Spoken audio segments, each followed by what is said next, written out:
I'm going to show you how to do the ridge really quick. I like laying out a few pieces of the ridge so you can get the ridge nice and straight.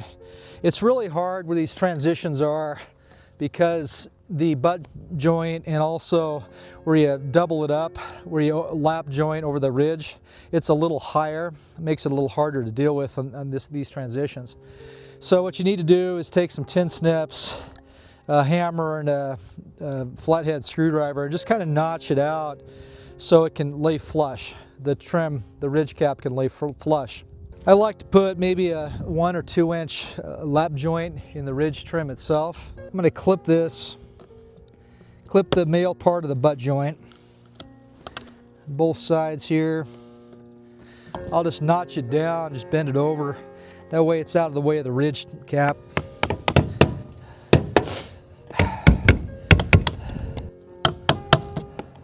I like to widen the top end of that butt joint, the female butt joint, so the male can fit on there a little easier when you're doing it.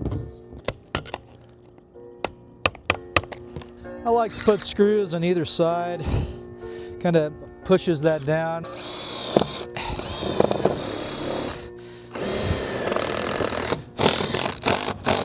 In the kits the CatchSunlight sells, they have one box of the 2-inch screws. Now 2 inches can work when you're mounting polycarbonate, but they're specifically designed for situations like the ridge. The 1.5 inch or the 35 millimeter, they're just not quite long enough.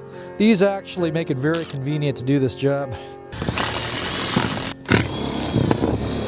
Hey, just as a quick recap on this ridge, it's really hard to get it straight when it's wet because you can't stand over on the purlin, you'll just slip.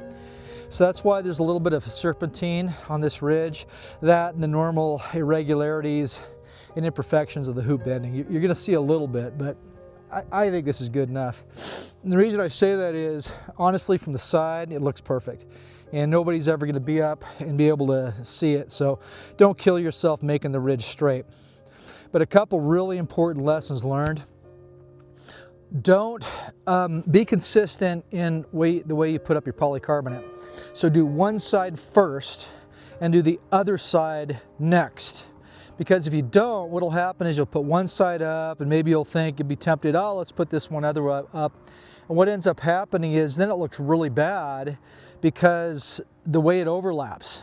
So it just, one side's going to stick up naturally farther than the other. So if you alternate it, you put up one panel, then you decide, oh, hey, I'm going to put up this panel and then this panel and then put up that panel, you'll see some serious irregularities and you want to avoid that. So just do one side at a time. Hey, thanks for watching. I hope you got something out of this and good luck on your construction project.